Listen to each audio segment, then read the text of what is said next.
Ni kongamano la fursa za kiuchumi mkoani Mwanza lililoandaliwa na kizazi cha Samia maarufu kama Generation S na kupewa nguvu na mamlaka ya udhibiti wa ununuzi wa umma PPRA. Tunapozungumza mpaka sasa mfumo wa NeST kupitia taasisi nunuzi tayari kuna wazabuni zaidi ya 60,000, yani wanaotangaza kufanya kazi na serikali.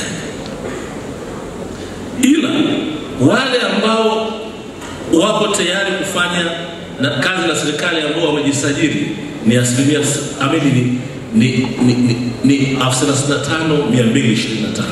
Ina maana fursa ni nyingi, lakini ambao wako tayari kuchukua fursa ni wachache. Na ndio maana tumeamua kufanya kampeni hii.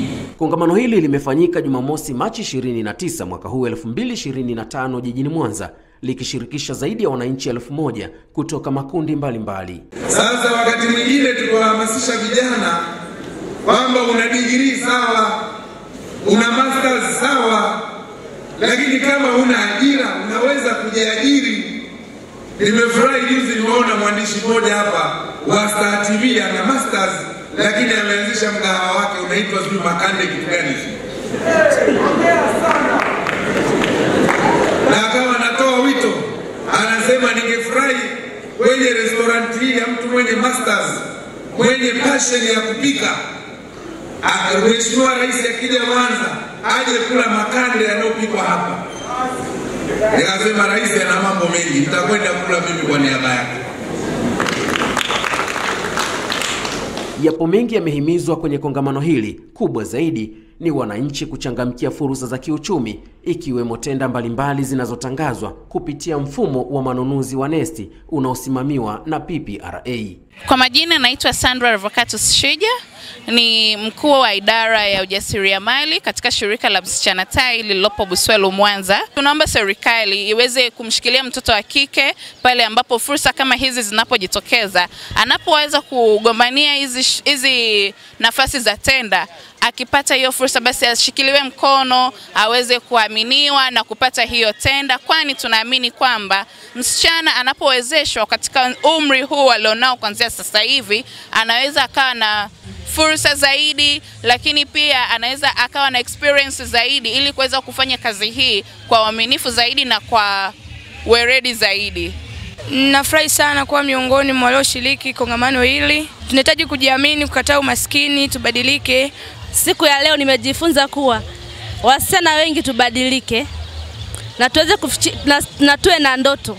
Leo hii tupo kwenye shirika dogo, lakini na sisi tuna ndoto za kuwa katika shirika kubwa. Sisi kama mabinti tunapoweza kujiamini na kuchangamkia fursa, tunaweza tukapata tenda ambazo zimekuwa zikishindanishwa na serikali kwa kutumia mfumo wa NeST. Mfumo huo unaweza ukatusaidia sisi kujiinua kiuchumi pale ambapo tutachangamkia fursa na kuweza kuingia katika mfumo huo wa tenda ambazo zimekuwa zikishindanishwa. Kwa majina naitwa Amina Mrisho Faraji, ni mhasibu na kaimu mkurugenzi mtendaji wa mikono yetu. Tumeshiriki leo katika kongamano lililoandaliwa na Generation Samia kutokana na PPR na NeST. Tumejifunza mengi. Cha kwanza ni mafunzo ya kujiamini, cha pili ni mafunzo ya kuchangamkia fursa zinazotolewa na serikali. Tumejifunza, mimi kama kijana na mwanamke na pia mwakilishi wa wanawake wa mikono yetu, nimejifunza mengi na nitapeleka haya mafunzo kwa wanawake.